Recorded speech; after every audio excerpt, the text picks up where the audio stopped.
hoje, aula número 4, né? Vamos trabalhar os principais conceitos de Émile Durkheim, que é um dos precursores da sociologia. Esse material produzido pela professora Charlene, conjunto comigo, professor Eduardo, articulador de sociologia. Vamos prosseguir. Bom, Durkheim nasceu em Paris no ano de 1858, fez doutorado em filosofia e situa-se dentro da corrente sociológica funcionalista, tá? Adiantando aqui para vocês, o Durkheim é um dos precursores da sociologia, assim como Comte, Weber e Marx, e outros, né, como Herbert Spencer, mas ele é fundamental porque ele é um dos primeiros a querer realmente construir o campo científico da sociologia, certo? E ele teve influência aí da corrente funcionalista uh, e positivista, né?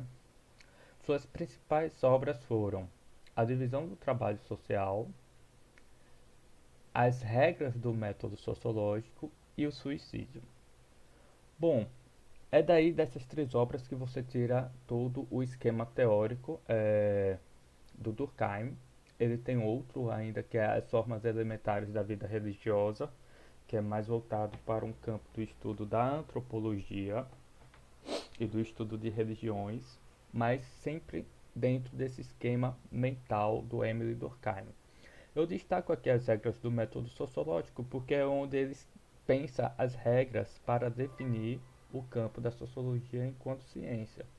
Bom, o Suicídio é outro livro, né, bastante lido ainda hoje pelos psicólogos, sociólogos, porque ele trata o suicídio como fato social e classifica alguns tipos. Pessoal, o suicídio de Emily Durkheim é, também cai muito no Enem, então muita atenção. E a divisão do trabalho social, ele vai entender como a sociedade se divide em, em classes ou segmentos sociais a partir do trabalho, né? A partir dessa divisão. E aí ele vai dar conceitos que vamos debater um pouquinho mais para frente. Bom, o que é a divisão social do trabalho para Durkheim, né? A divisão social do trabalho vem a ser o que? A sua especialização de funções, certo? Assim como eu gostaria que vocês fizessem o exercício de imaginar a sociedade como um organismo vivo, né? Como uma célula, onde cada organela apresenta suas funções, não é isso? Então, Durkheim ele está pensando dessa forma, né? É quase um biólogo, entre aspas, viu, gente? Entre os indivíduos da sociedade, né? Então, vem a ser o que? A especialização de funções entre o indivíduo de uma sociedade. Se a sociedade fosse uma organela, ou fosse uma célula, cada indivíduo seria uma organela, né? Pensando assim em termos biológicos. Quanto mais for especializada a sua atividade, mais o membro da sociedade passa a depender do outro, tornando que possível a união. E aí outro tema muito importante, outro conceito importante, que é o que? A solidariedade entre homens, né? Os homens de maneira geral, né? Homens e mulheres, de maneira funcional. Então, a solidariedade seria a ligação entre indivíduos, e é a partir dessa ligação estabelecida através de redes sociais que as funções ocorreriam. Então, para que haja uma divisão social do trabalho efetiva e que cada peça, cada indivíduo realize sua função determinada, é preciso que haja o que? A solidariedade, né? E aqui solidariedade não confundir com solidariedade que a gente usa no senso comum, né? De bondade, etc e tal. A solidariedade aqui é uma ligação, uma relação social interdependente, certo? Por quê? Porque se a gente pensar no organismo vivo, os órgãos, por exemplo, do corpo humano, eles têm função, eles realizam seu trabalho sozinhos, mas existe uma solidariedade, uma interdependência entre esses órgãos. Por exemplo, o pulmão, o coração, o sistema digestivo, todos eles trabalham sozinhos, cada um na sua especialidade. Entretanto, existe uma interdependência, a existência de um necessita da função bem realizada do outro e vice-versa. Bem assim é a sociedade, né? Então seria isso a solidariedade, ok? Para Durkheim.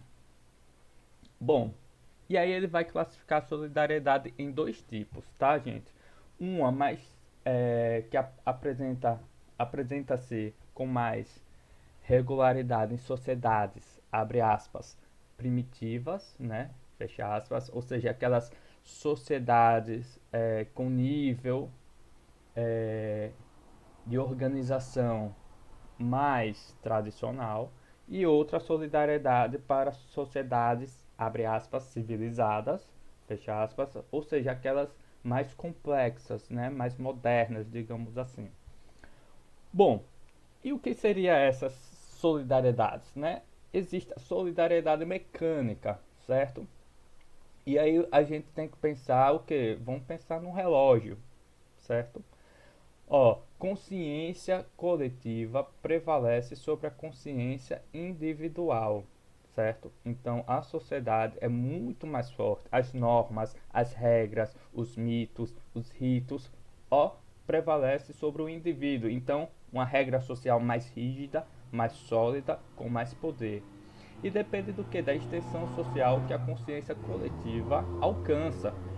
Quanto mais forte a consciência coletiva, maior a intensidade da solidariedade mecânica. Então, por isso, ela é mais presente em comunidades tradicionais, onde a ação coletiva se sobrepõe com maior força sobre os indivíduos. Ah, e a solidariedade orgânica, o que? É a consciência individual, certo? Que prevalece sobre a consciência coletiva, certo? Então, o indivíduo começa a apresentar uma maior autonomia frente ao pensamento, frente à unidade coletiva. E é por isso que ele vai pensar nesse sentido as sociedades mais complexas, mais modernas, onde o nível de visão social do trabalho faz com que esse nível de individualidade aumente. Ó, por que isso está relacionado à divisão do trabalho social? Vamos pensar aqui uma tribo indígena, né?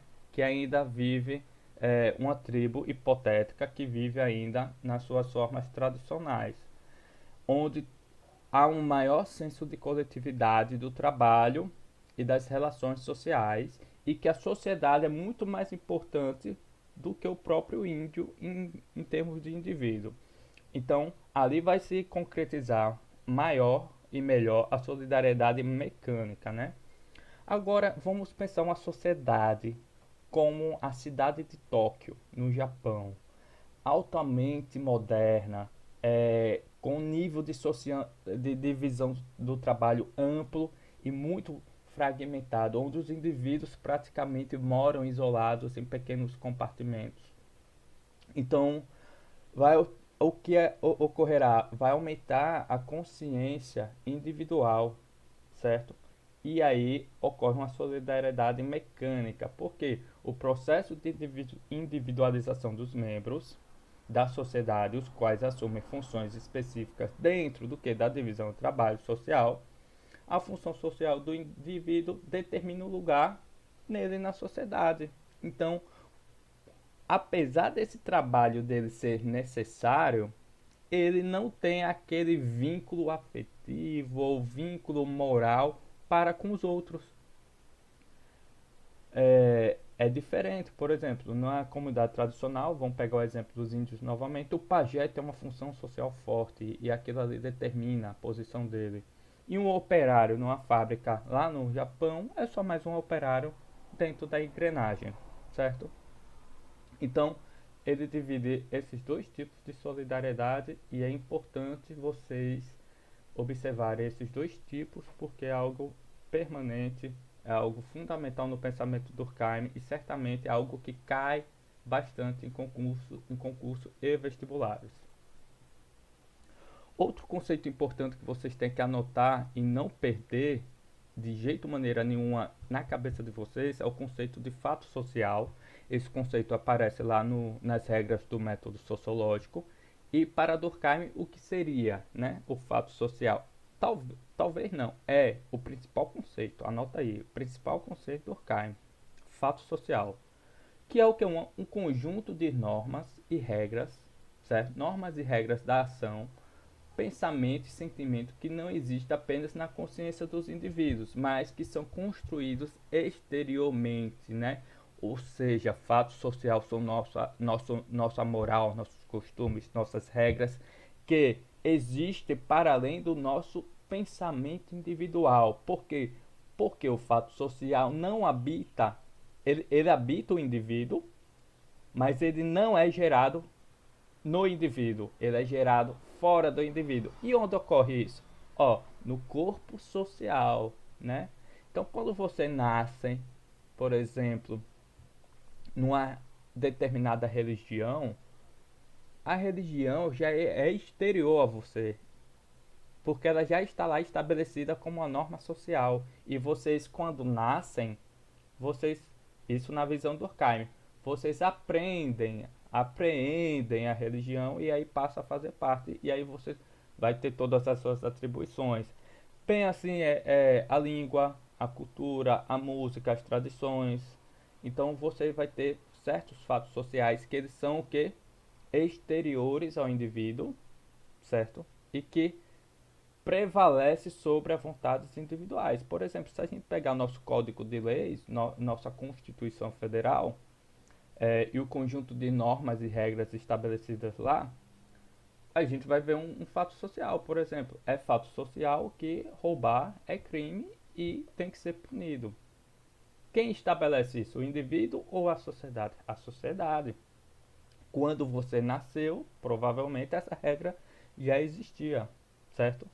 Ó, é claro que aqui a gente está pensando que a sociedade é o conjunto de indivíduos, certo?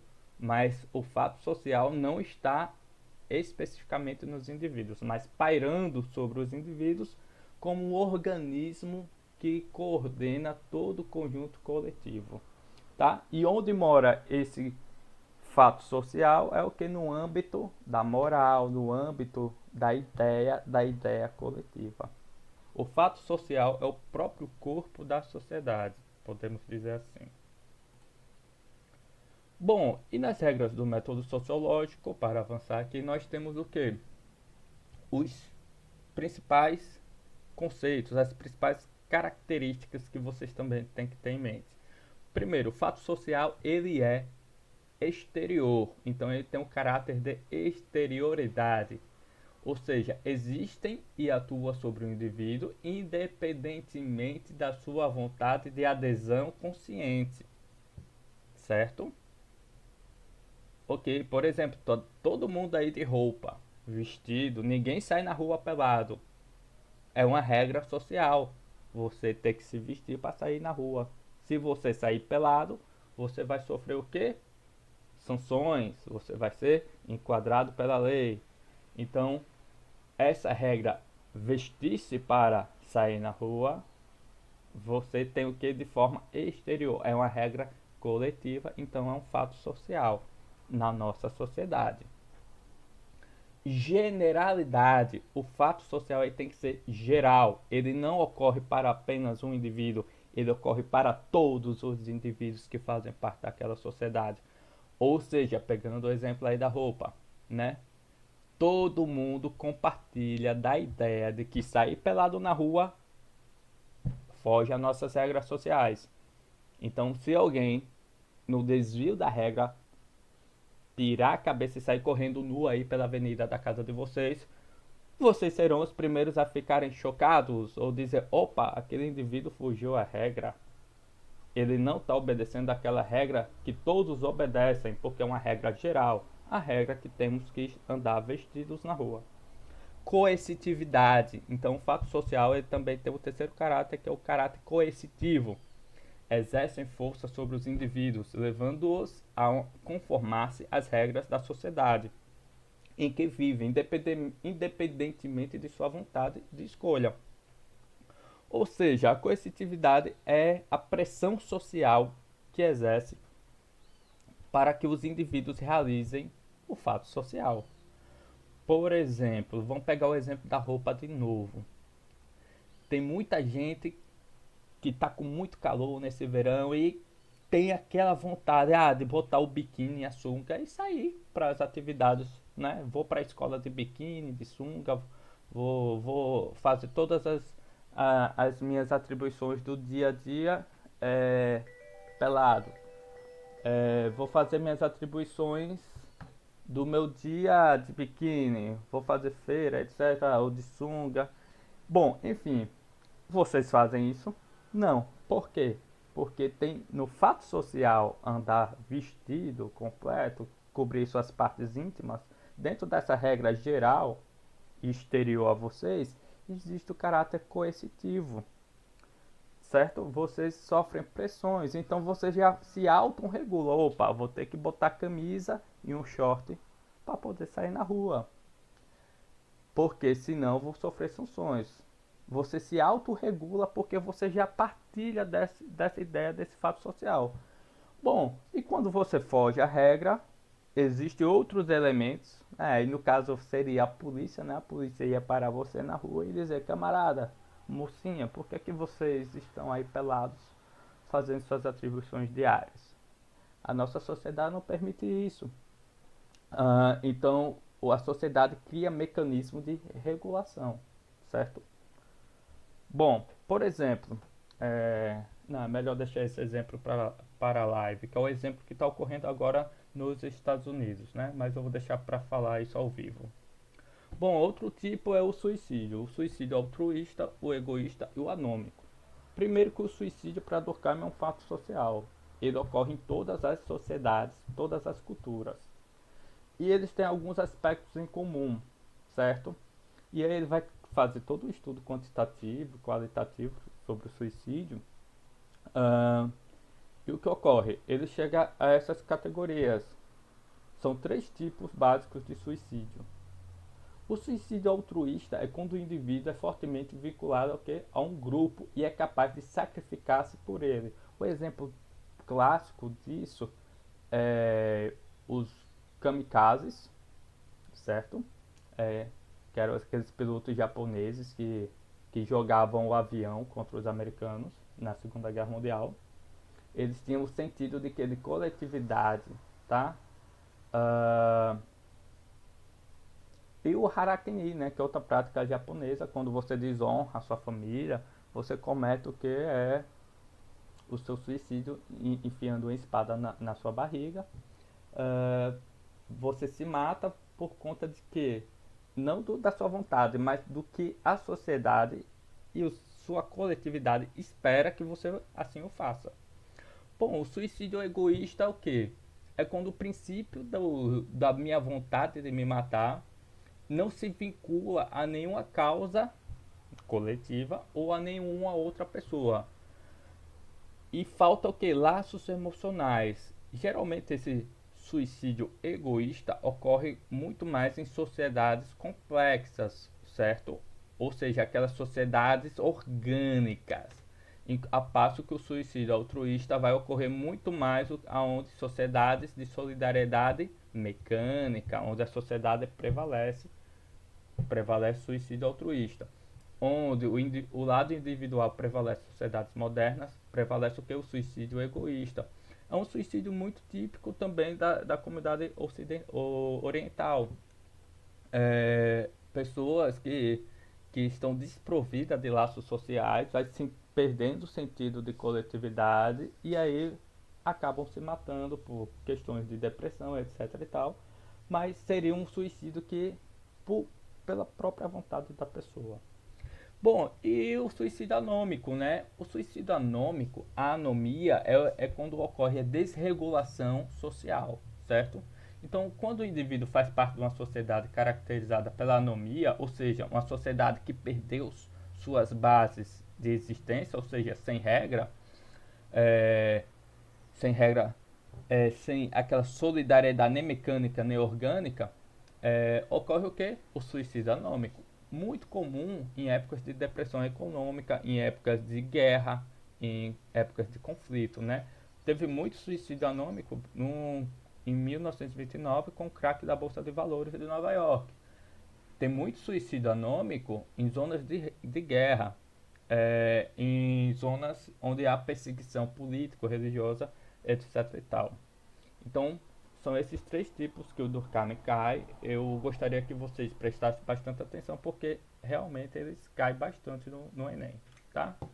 E por fim, é, aqui eu trago um pouco do esquema do pensamento de Durkheim, né? Onde vocês têm em campos opostos, em questão diagonal, você tem divisão do trabalho social, religião, você tem a moral, você tem o suicídio, você tem consciências coletivas, solidariedade orgânica, mecânica, você tem um indivíduo e grupos de instituições sempre fazendo esses pares de oposição e todos eles convergem da sociedade, né?